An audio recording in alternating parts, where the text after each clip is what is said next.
दोबारा पहुँच तो गई, क्या पहुँच जाएगी, पहुँचे तो 18 पहुँच जाएगी वो। अब तक हमने उत्सर्जन तंत्र के अंतर्गत कैल्कुलेटिंग प्रकृति या उत्सर्जन तंत्र के निम्न भाग प्रकृति, मूत्र वाहिनी, मूत्राशय और मूत्रमार्ग के बारे में देखा, और ये भी देखा कि उत्सर्जन की प्रक्रिया यानी मूत्र का उत्सर्जन हमारे के शरीर से किस प्रकार होता है। अब हम देख रहे हैं उत्सर्जन में आखिर मूत्र का निर्माण के वृक्क में स्थित वृक्क नलिकाओं के द्वारा किस प्रकार किया जाता है, या रुधिर के छन्ने की प्रक्रिया से मूत्र निर्माण किस प्रकार होता है। इसके लिए प्रत्येक वृक्क में बता चुके लगभग 10 लाख अति सूक्ष्म नलिकाओं की उपस्थिति होती है, जिन्हें वृक्क नलिका या नेफ्रॉन्स कहते हैं, जो कि वृक्क की संरचनात्मक और क्रियात्मक इकाई। बता दीजिए अब कि वृक्क नलिकाओं की बात करो तो वृक्क नलिका या नेफ्रॉन वृक्क की संरचनात्मक और क्रियात्मक इकाई होती है। सही है, वृक्क नलिका वृक्क की, इंग्लिश में बोल रहा हूँ मैं, नेफ्रॉन वृक्क की संरचनात्मक और क्रियात्मक इकाई है। इनकी संख्या प्रति वृक्क में लगभग के 10 लाख तक होती है। नेफ्रॉन की संरचना की बात की जाए तो नेफ्रॉन का अग्रभाग जो होता है यह प्याले समान संरचना के रूप में होता है। ये रहा, मैंने दोबारा घुमा दिया। प्याले समान संरचना के रूप में होता है, जिसे बोमेन संपुट कहते हैं।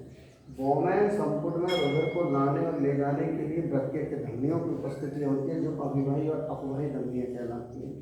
अभिवाही धमनियों का व्यास अधिक और अपवाही धमनियों का व्यास कम होता है। दिख रहा है, ये व्यास ज़्यादा है, कम है। अभिवाही धमनियों का व्यास अधिक और अपवाही धमनियों का व्यास कम होता है। ये धमनियाँ बोमेन संपुट में आकर के गुच्छे समान संरचना का निर्माण करती हैं, जिसे ग्लोमेरुलस कहते हैं। क्या कहते हैं? जिसे ग्लोमेरुलस कहते हैं। ग्लोमेरुलस और बोमेन संपुट को सम्मिलित रूप से केश का गुच्छ कहा जाता है, रुधिर नलिकाओं का गुच्छा कहा जाता है। नेफ्रॉन का पश्चिम भाग जो होता है, देखो नेफ्रॉन का पश्चिम भाग, नेफ्रॉन का पश्चिम भाग नलिकाकार संरचना के रूप में परिवर्तित हो जाता है। ये दिख रहा है, नलिकाकार संरचना के रूप में परिवर्तित हो जाता है।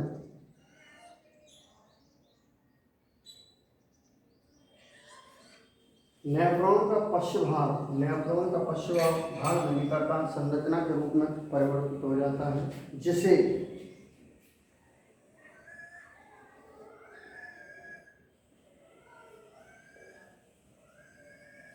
समीपस्थ नलिकाकार भाग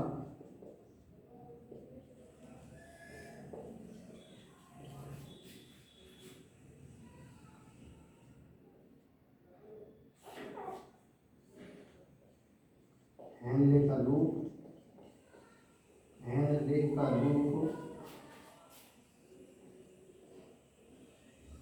दूरस्थ नलिकाकार भाग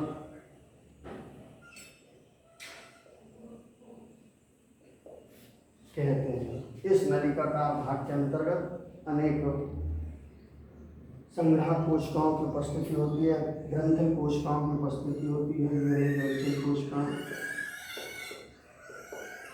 जिनका काम तरल द्रव्य में उपस्थित, तरल के द्रव्य जब यहाँ आएगा इस भाग के अंतर्गत, तो इस नलिकाकार भाग में तो ग्रंथिल कोशिकाओं का काम तरल द्रव्य में उपस्थित, कौन सा तरल द्रव्य आ गया? जो रुधिर के छन्ने से निकला है। रुधिर को छानने पर जो भी गंदगी निकली है या उसमें कुछ उपयोगी पदार्थ है, उसको उस तरल द्रव्य के जब इस नलिकाकार भाग में आएगा तो ग्रंथिल कोशिकाओं का काम तरल द्रव्य में उपस्थित उपयोगी पदार्थों को अवशोषित करना होता है। दूसरी बात आप देख रहे होंगे कि इसका जो क्या आपके नेफ्रॉन का पश्चिम भाग नलिकाकार संरचना के रूप में होता है। नलिकाकार संरचना भी देखना, इसका व्यास कम होता जा रहा था थोड़ा भाई। पूरे आंतरिक भाग में ग्रंथिल कोशिकाएं जैसे ही रुधिर के छन्ने से तरल द्रव्य नलिकाकार भाग में आएगा, ग्रंथिल कोशिकाएं अंततः लास्ट तक उसके तरल द्रव्य में उपस्थित उपयोगी पदार्थों को अवशोषित करती है। हर का काम आपको मालूम होना चाहिए, किसका काम क्या है। इस नलिकाकार भाग का काम क्या तरल द्रव में उपस्थित उपयोग क्या पदार्थों को अवशोषित करना, ये काम कौन करता है? नलिकाकार भाग नहीं कि नलिकाकार भाग में स्थित आंतरिक नलिकाकार भाग की आंतरिक के सतह पर स्थित ग्रंथिल कोशिकाएं करती है। तो तरल द्रव कहाँ से आता है? तो हमारा जवाब होगा कि रुधिर के छन्ने से जो क्या अपशिष्ट होते हैं वो तरल के द्रव में उपस्थित होते हैं, वो तरल द्रवी बॉमेन संपुट से कहता है हमारे लिए इस नलिका का भाग में आता है। तो अब ये बात आती है सर रुधिर क्षमता कैसे है? छलनी तो लग नहीं रही यहाँ पे पूरी छानने के लिए, क्या चलना नहीं लग रहा है, कोई छलनी नहीं लग रही है, तो आखिर रुधिर नलिका से रुधिर नलिका में ये नहीं है कि कैसा छेद निकल के बाहर आ रहा हो। यदि ऐसा आता तो पूरे शरीर के अंदर नलिकाओं में नहीं बहता रुधिर, बिना नलिकाओं के धमनी सिरा किसी की आवश्यकता ही नहीं। जी हाँ, बिल्कुल सही है। अरे अभिवाही धमनियों का व्यास अधिक है, अभिवाही धमनियों का व्यास कम है। दोनों धमनियाँ गुच्छे के समान संरचना का निर्माण कर लेंगी। यहाँ बहुत सारी है, एक नहीं है अभिवाही धमनी, अभिवाही की धमनी भी एक नहीं, बहुत सारी अभिवाही और बहुत सारी अभिवाही धमनियाँ मिलकर के गुच्छे समान संरचना का बॉमेन संपुट का निर्माण कर लेती है, जिसका नाम दिया हमने ग्लोमेरुलस। अब निश्चित है ये पाइपलाइन से ये पानी आ रहा है और ये पाइपलाइन ये जा रही है। अब दोनों में क्या होगा?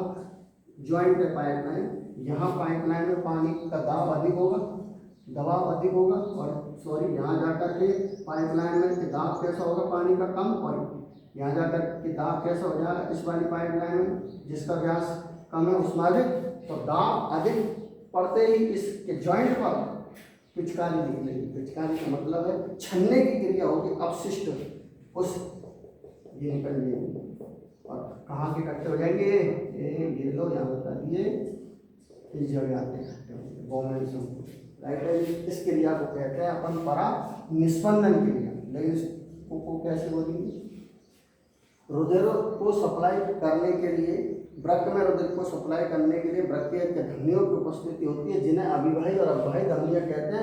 अभिवाही धमनियों का व्यास अधिक और अपवाही धमनियों का व्यास कम होता है, जिससे केश का गुच्छ में परानिस्पंदन क्रिया के परिणाम स्वरूप रुधिर में उपस्थित अनावश्यक जल, ग्लूकोज, यूरिया, यूरिकम, क्रेटिनिन, लवण इत्यादि बॉमेन संपुट में आ जाते हैं। कौन सी क्रिया से आए? परानिस्पंदन क्रिया से। परानिस्पंदन क्रिया है क्यों हुई परानिस्पंदन की प्रक्रिया? क्योंकि अभिवाही धमनियों का व्यास अधिक है और अपवाही धमनियों का व्यास कम है, इसलिए परानिस्पंदन क्रिया हुई, छन्ने की क्रिया हुई, राइट। अब रुधिर में से अपशिष्ट कहाँ चुके हैं? अपशिष्ट का मतलब क्या क्या बताया हमने?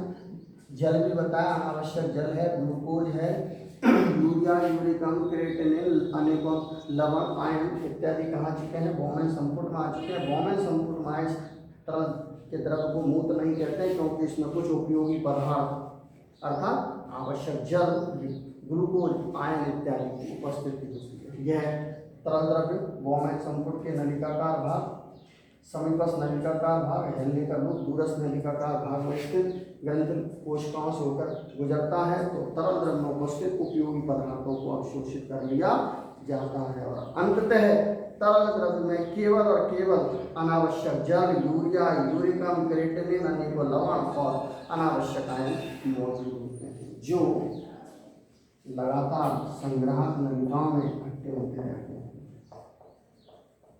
ये हो गया मूत्र का निर्माण।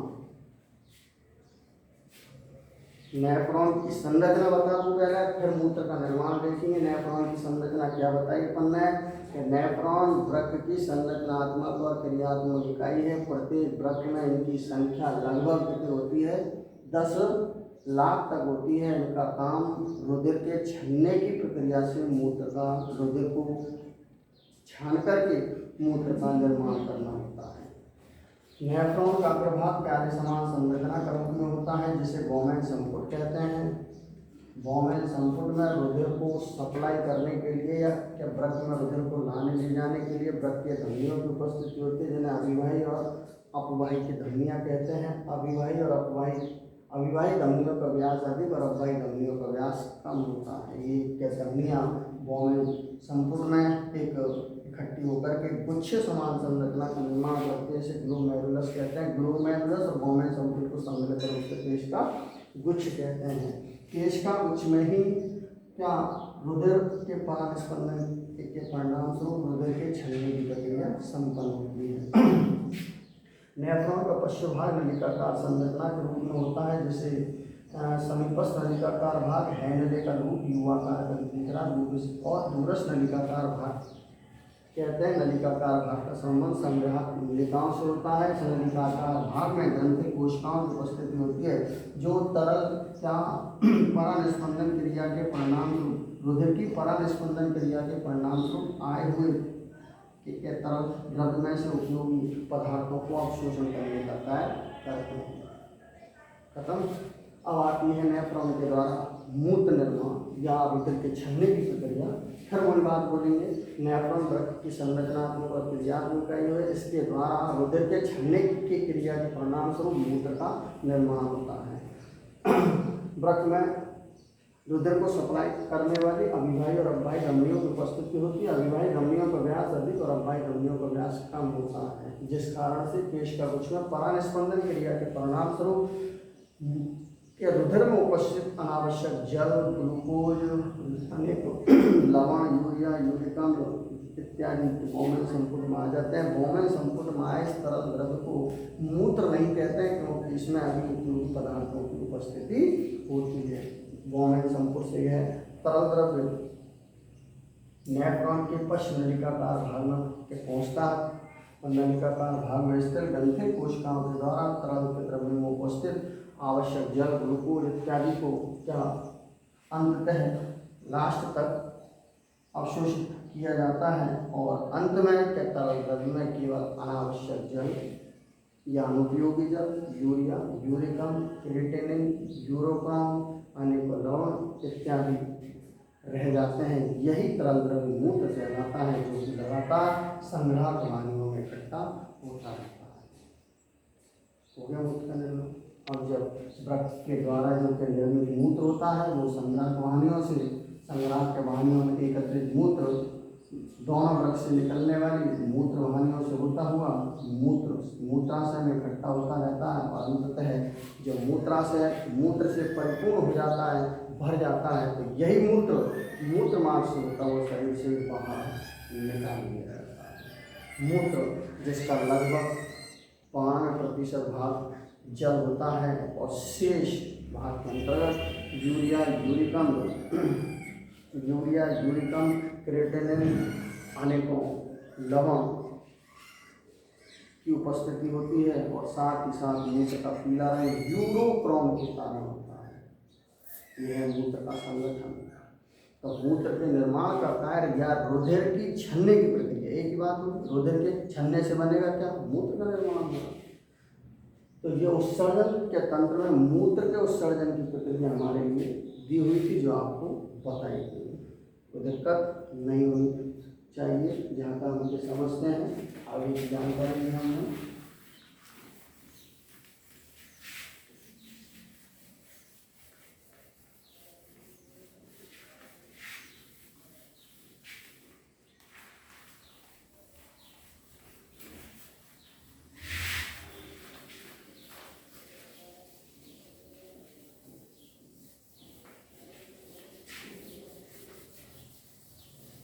जिन क्या तंत्रों के बारे में हमें पढ़ना है, मैं शुरू में ही बता चुका हूँ। जैव तंत्र के पाठ के अंतर्गत हमें परिसंचरण तंत्र, उत्सर्जन तंत्र, पाचन तंत्र, श्वसन तंत्र, जनन तंत्र, तंत्र का तंत्र और अंतःस्रावी तंत्र, इन बिंदुओं के बारे में पढ़ना है। अगली प्रक्रिया हमने ली, नाम दिया जनन तंत्र।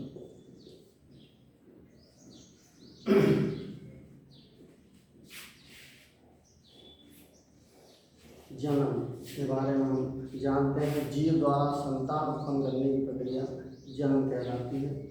जीव द्वारा अपने समान संतान उत्पन्न करने की प्रक्रिया को जनन कहते हैं। दो प्रकार का होता है, लैंगिक जनन, अलैंगिक जनन। नर और मादा में संयोग से या नर और मादा युग्मकों में संयोग से संतान की उत्पत्ति हो, ऐसा जनन लैंगिक जनन। और नर और मादा में से किसी एक ही जनक के द्वारा संतान की उत्पत्ति होती है, अलैंगिक जनन कहलाता है। यह महातारी उत्सर्जन जनन तंत्र की, तो जनन तंत्र उच्च श्रेणी के जीवधारियों में पाया जाता है, जिसके अंतर्गत जो कि नर और मादा दोनों में अलग अलग होते हैं। एक एक के बारे में देखा। सबसे पहले नर जनन तंत्र और मादा जनन तंत्र, फिर देखेंगे अंततः संतान की उत्पत्ति। नर जनन तंत्र की बात की जाए, चित्र को या तो पहले बना दिया जाए या चित्र को साथ साथ बनाया जाए, देखना कौन कौन से भाग होते हैं। जनन तंत्र के अंतर्गत निम्न भागों को सम्मिलित किया जाता है।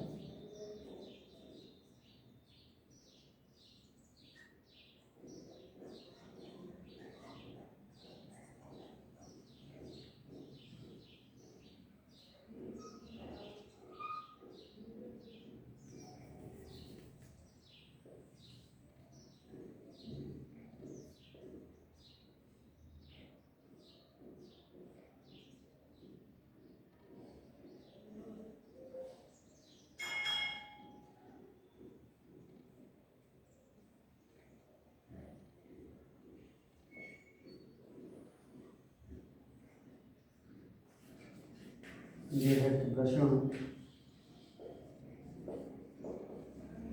पहला भाग। चित्र को देख रहे हैं पहले। वृषण से नलिकाकार संरचना निकल रही है, समव्यासी है, पेशीयुक्त नलिकाकार संरचना निकलती है। वृषण है, एक नहीं होते, दो होते हैं।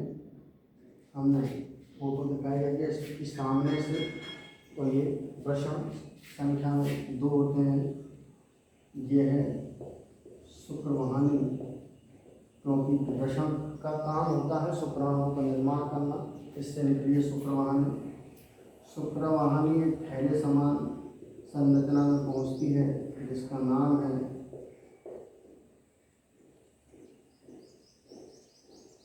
शुक्राशय।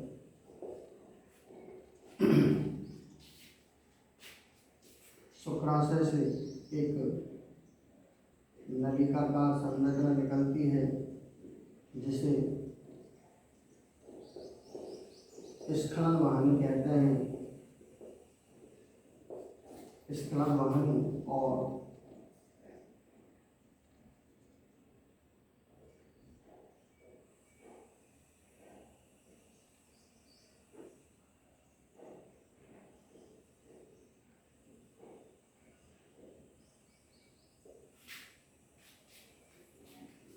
यह मूत्राशय, मूत्राशय से निकलती है मूत्रवाहिनी।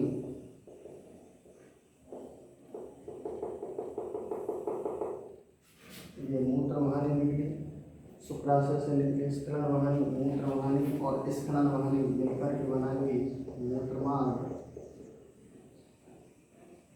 मूत्रमार्ग शरीर से बाहर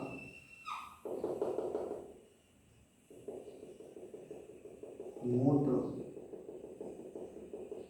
जनन क्षेत्र के रूप में उसके शरीर से बाहर होता है।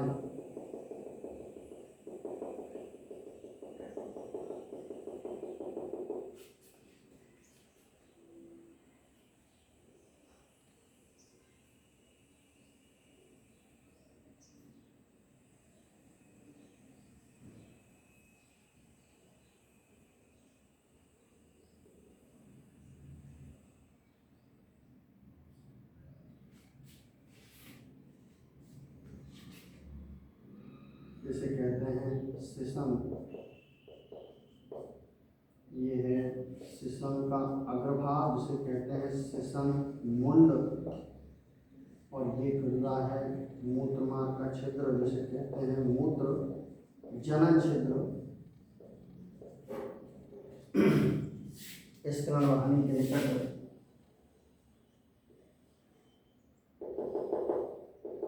प्रोस्टेट ग्रंथि की उपस्थिति होती है।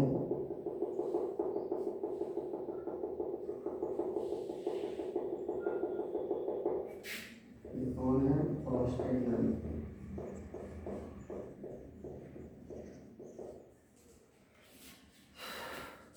दोनों ही के वृषण होते हैं, थैले समान संरचना। वृषण कोश में स्थित होते हैं।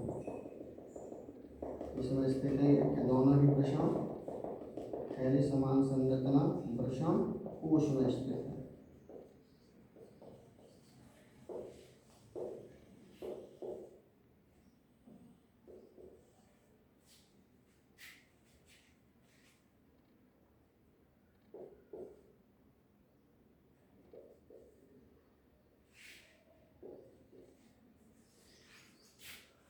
वृषण यह है नर जनन तंत्र के बारे में जानकारी कि नर जननांग या नर जनन तंत्र किस प्रकार से हमारे शरीर के अंदर सेट है, स्थित है।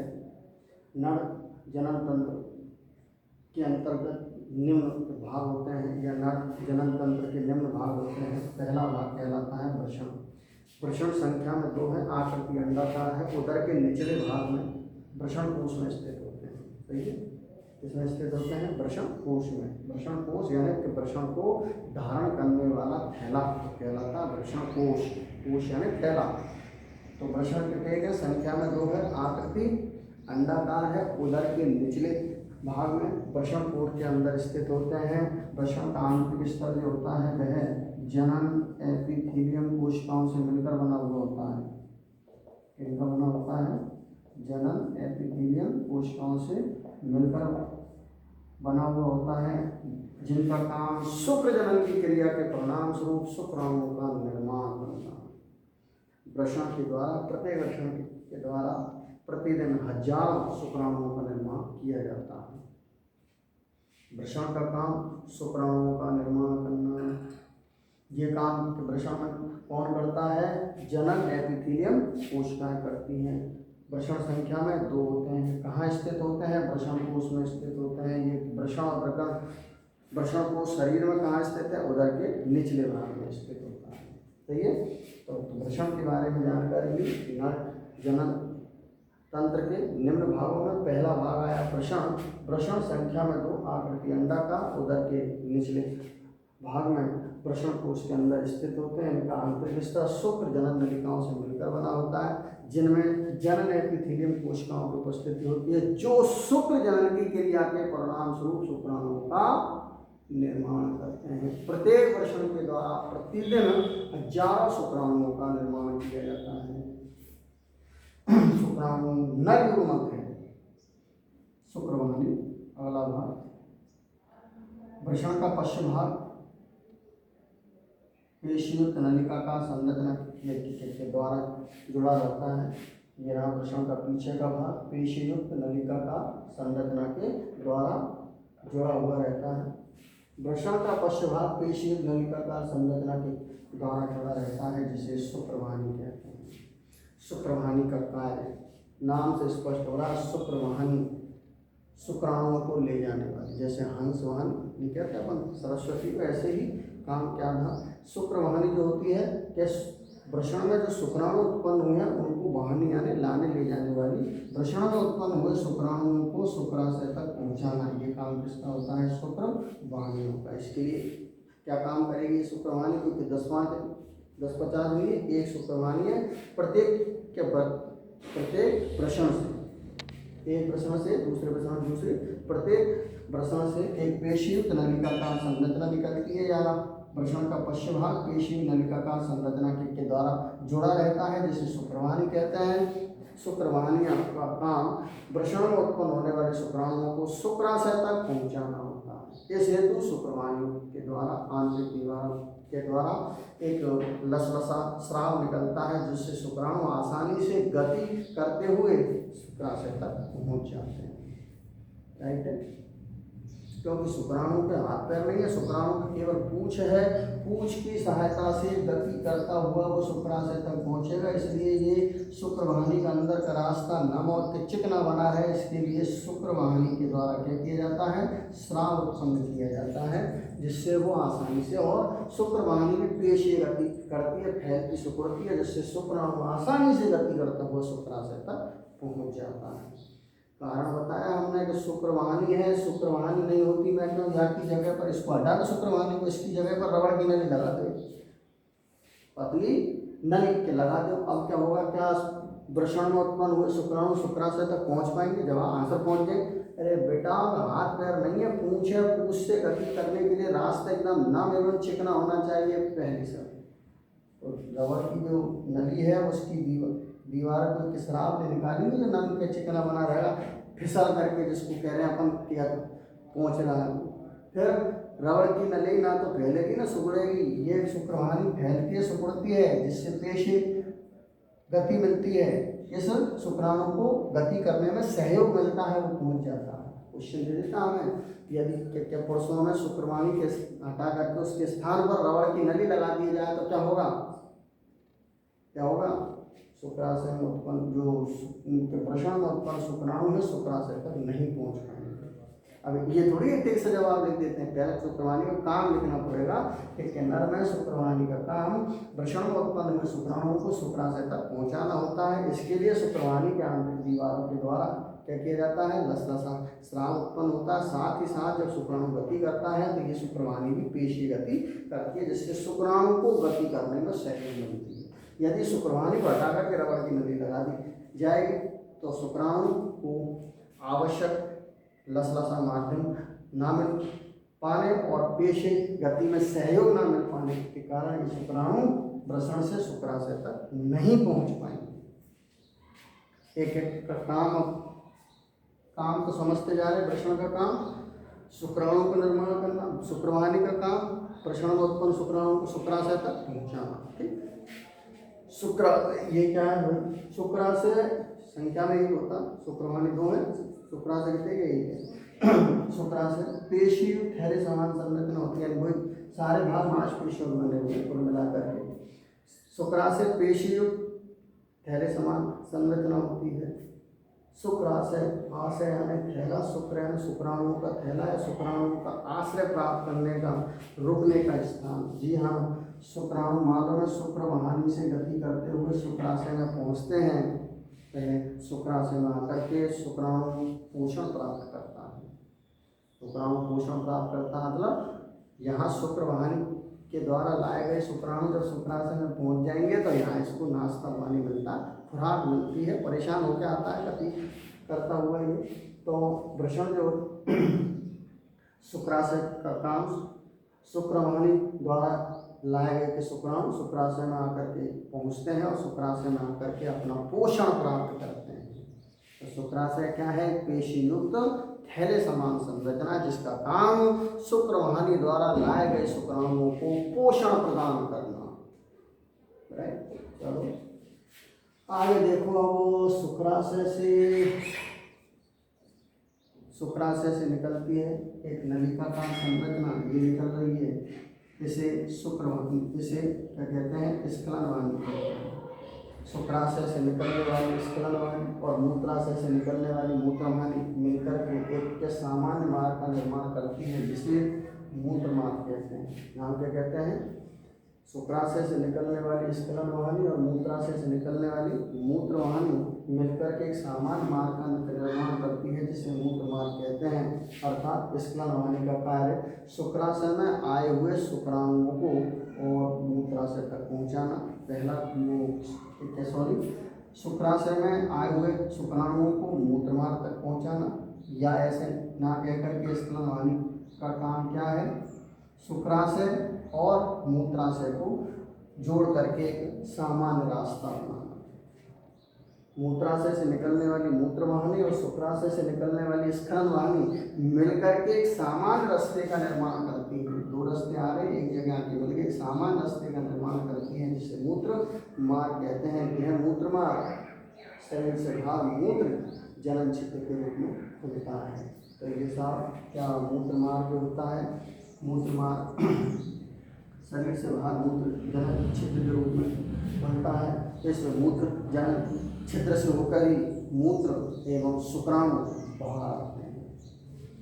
तो अगला क्या भाग आता है, संभूयम, जिसे कहते हैं शिशन।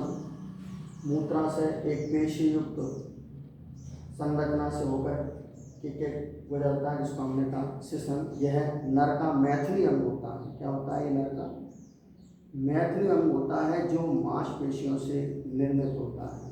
इस मैथुन अंग का मतलब समझ होंगे, इसी अंग के द्वारा मैथुन क्रिया संपन्न होती है। इसी अंग के द्वारा नर के द्वारा क्या किया जाता है, शुक्राणुओं को मादा के योनि मार्ग में स्खलित किया जाता है, छोड़ा जाता है। तो इसको कहते हैं मैथुन क्रिया। तो सेशन क्या है, यह नर का मैथुन अंग होता है जो कि पेशी युक्त संरचना है, पेशियों से मांसपेशियों से मिलकर बनी संरचना होती है। सेशन का अग्रभाग सेशन मुंड कहलाता है। सेशन मुंड में मूत्र जनन छिद्र की उपस्थिति होती है, जिससे होकर के मूत्र और शुक्राणु दोनों बाहर आते हैं। तो अब देख लिया मूत्रवार कैसे बना। मूत्रवार बना मूत्राशय से निकलने वाली मूत्रवाहिनी और शुक्राशय से निकलने वाली स्खलन वाहिनी के मिलकर के एक सामान्य मार्ग का निर्माण करती है, जिसे मूत्रमार्ग कहते हैं, जो कि हमारे शरीर से बाहर सेशन से होकर के मूत्र के जनन छिद्र के रूप में खुलता है। सेशन क्या होता है, यह कि नर का मैथुन अंग होता है। इसके अग्र भाग में मूत्र जनन छिद्र की उपस्थिति होती है, यानी इसके अग्र भाग से ही मूत्र जनन छिद्र के रूप में खुलता है, जिससे होकर के शुक्राणु और मूत्र शरीर से बाहर आते हैं। अब तुम लोग सर अब क्या रह गया, इसके अंदर क्या रह गया, प्रोस्टेट ग्रंथि। ये रह रहा प्रोस्टेट ग्रंथि। स्खलन वाहिनी के निकट प्रोस्टेट ग्रंथि की उपस्थिति होती है, जिससे क्षारीय स्राव निकलता है। क्षारीय स्राव जो कि शुक्राणुओं को अतिरिक्त सक्रियता प्रदान करने का कार्य करता है। क्षारीय स्राव का काम, इस प्रोस्टेट ग्रंथि से निकलने वाले क्षारीय स्राव का काम है शुक्राणुओं को अतिरिक्त पोषण, अतिरिक्त सक्रियता, एक्टिवनेस प्रदान करना होता है। मतलब नाश्ता पानी यहाँ ले लिया शुक्राणुओं ने, ऐसे कहें अपन एक सामान्य के भाषा में कि नाश्ता पानी तो शुक्राशय में ले लिया, और एक्स्ट्रा बॉर्नवीटा या ग्लूकोज वो प्रोस्टेट ग्रंथि में अपने द्वारा निकाले गए क्षारीय स्राव से। राइट, एक एक का काम। वृषण क्या काम है, शुक्राणु का निर्माण करना। वृषण कोश, इसमें वृषण स्थित रहते हैं। शुक्रवाहिनी का काम वृषण में उत्पन्न शुक्राणुओं को शुक्राशय तक पहुंचाना। शुक्राशय का काम शुक्राणुओं को पोषण प्रदान करना। तो स्खलन क्या वाहिनी का काम मूत्राशय से निकलने वाली मूत्र वाहिनी और शुक्राशय से निकलने वाली स्खलन क्या वाहिनी होती है, जो कि मूत्र मार्ग के निर्माण में योगदान देती है। मूत्र मार्ग जो होता है कहाँ, मूत्र मार्ग सेशन से होकर के मूत्र जनन के छिद्र के रूप में शरीर से बाहर पड़ता है। सेशन नर का मैथुन अंग होता है। इसके अग्रभाग में मूत्र जनन छिद्र की उपस्थिति होती है। इसका अग्रभाग सेशन मुंड कहलाता है। मूत्र के जनन छिद्र से होकर के शुक्राणु और मूत्र दोनों बाहर निकलते हैं। प्रोस्टेट ग्रंथि का काम इससे निकलने वाला क्षारीय स्राव शुक्राणुओं को अतिरिक्त सक्रियता प्रदान करता है। ये देखिए हमने नर जननांग या नर के जनन तंत्र के बारे में जानकारी। जब एग्जाम में क्वेश्चन देता है तो हमें इतने सारे भागों का या पूरी नर जननांग का या नर जनन के तंत्र में स्थित विभिन्न अंगों का भागों का वर्णन नहीं करवाता, कोई 2, 3, 4 भागों के बारे में जानकारी लिखवाता है। तो हमें अपना जवाब उसी अनुसार तैयार रखना है। जिसके भी बारे में पूछें सबके बारे में अलग अलग काम आपको बता चुके हैं, किसका काम क्या है क्या नहीं है। एक बार के दोबारा देख लेना। नर जनन तंत्र, मानव नर जनन तंत्र के अंतर्गत निम्न भाग होते हैं। पहला भाग के वृषण, संख्या में 2, आकृति अंडाकार, उदर के निचले भाग में वृषण कोश में स्थित होते हैं। इनके आंतरिक स्तर, इनके आंतरिक भाग में शुक्र जनन नलिकाओं की उपस्थिति होती है, जिनका आंतरिक स्तर जनन एपिथेलियम कोशिकाओं का निर्माण जनन एपिथेलियम कोशिकाओं से निर्मित होता है। इनका कार्य शुक्र जनन की क्रिया के परिणाम स्वरूप शुक्राणुओं का निर्माण करना होता है। शुक्राणु एक एगोनिक संरचना होती है।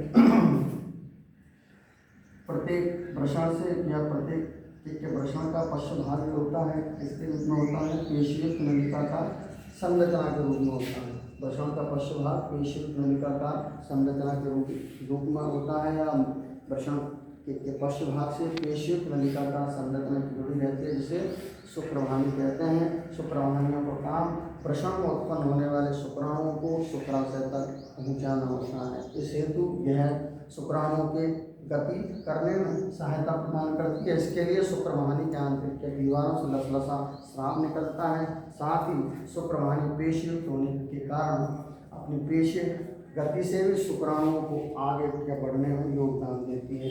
शुक्राशय पेशयुक्त थैले समान संरचना होती है। शुक्राशय क्या है? पेशयुक्त थैले समान संरचना होती है, जिसका काम शुक्रवाहिनी द्वारा लाए गए शुक्रवाहिनी से होकर आए हुए शुक्राणुओं को पोषण प्रदान करना।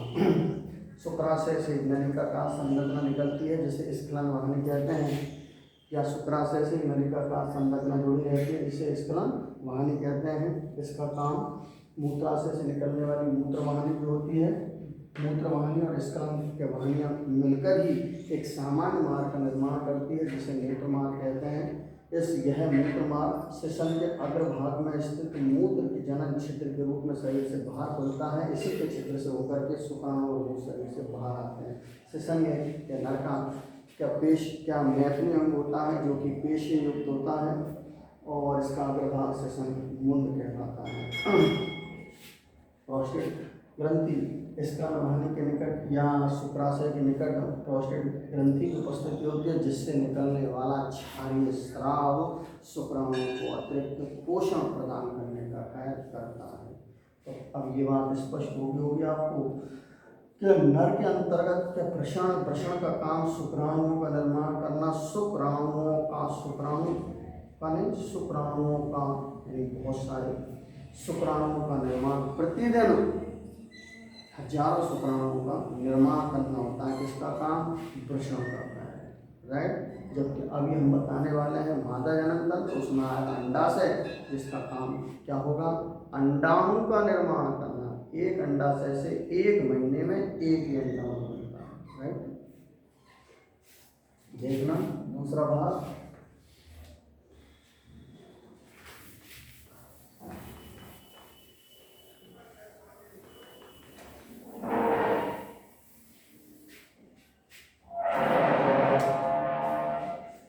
मादा जनन तंत्र।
ये है अंडाशय।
गर्भाशय,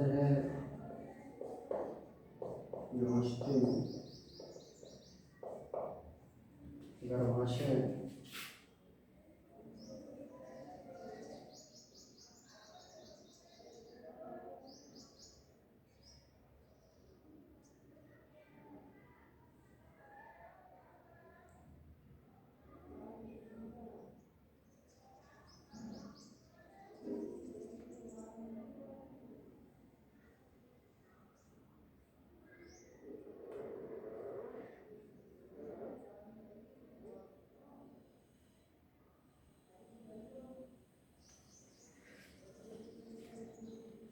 की बात को अपन इसके बिना समझा सकते हैं। देखो,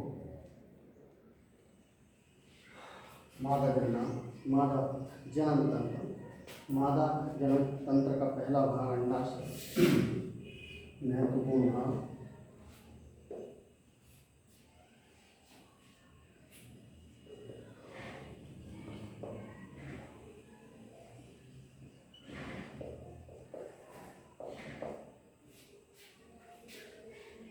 मादा जनन के तंत्र के निम्न भाग होते हैं। पहला भाग होता है अंडाशय। अंडाशय दिख रहे होंगे, जैसे वहाँ प्रश्न 2 थे, अंडाशय भी चाहिए। अंडाशय जो होते हैं संख्या में 2, आकृति अंडाकार, उदर गुहा में स्थित होते हैं। उदर के निचले भाग में नहीं, उदर गुहा में स्थित होते हैं। कहने का अर्थ है वृषण तो शरीर के बाहर है और ये शरीर के अंदर है। अंडाशय संख्या में 2, आकृति अंडाकार, उदर गुहा में स्थित होते हैं। इनका आंतरिक स्तर अंड जनन नलिकाओं से निर्मित होता है, जिनमें जनन एपिथेलियम कोशिकाओं की उपस्थिति होती है, जो अंड जनन की क्रिया के परिणाम स्वरूप अंडाणुओं का निर्माण करती है।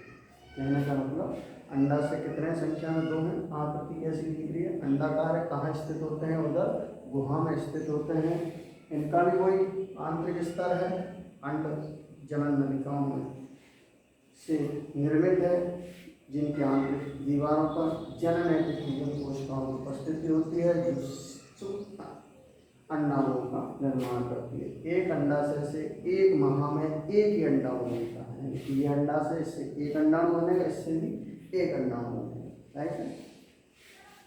अंडाशय के पास ही पेशीयुक्त कीपाकार के संरचना की उपस्थिति होती है, जिसे ऑस्टिम कहते हैं। ऑस्टिम का पश्च भाग जो होता है यह नलिकाकार संरचना के द्वारा जुड़ा रहता है, जिसे अंडवाहिनी कहते हैं। अंडवाहिनी पेशीयुक्त नलिकाकार संरचना, संख्या में 2 पेशीयुक्त नलिकाकार संरचना होती है। अंडवाहिनी का काम अंडाशय में उत्पन्न हुए अंडाणु जो होते हैं अंडवाहिनी में पहुंचकर ही निषेचन क्रिया संपन्न करते हैं। कहने का मतलब अंडवाहिनी का काम क्या है कि अंडवाहिनी में ही निषेचन क्रिया संपन्न होती है, और निषेचन का अर्थ होता है शुक्राणु और अंडाणुओं का संयोग। किसका? शुक्राणु और अंडाणुओं के मिलने की प्रक्रिया ही क्या कहलाती है? निषेचन कहलाती है।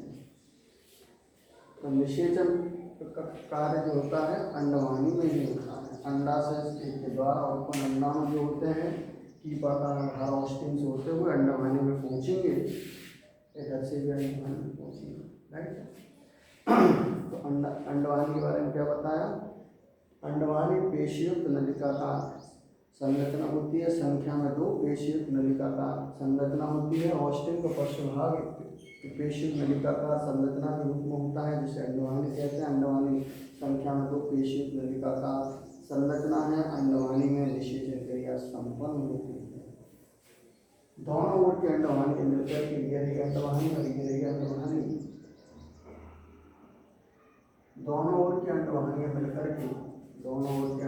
मिलकर के थैले समान फूली नाशपाती के समान या पूरे थैले के समान संरचना का निर्माण करती है, जिसे गर्भाशय कहते हैं। गर्भाशय अर्थात बच्चादानी। गर्भाशय में ही भ्रूण का रोपण और परिवर्तन, भ्रूण का रोपण और विकास गर्भाशय में ही होता है, ठीक है।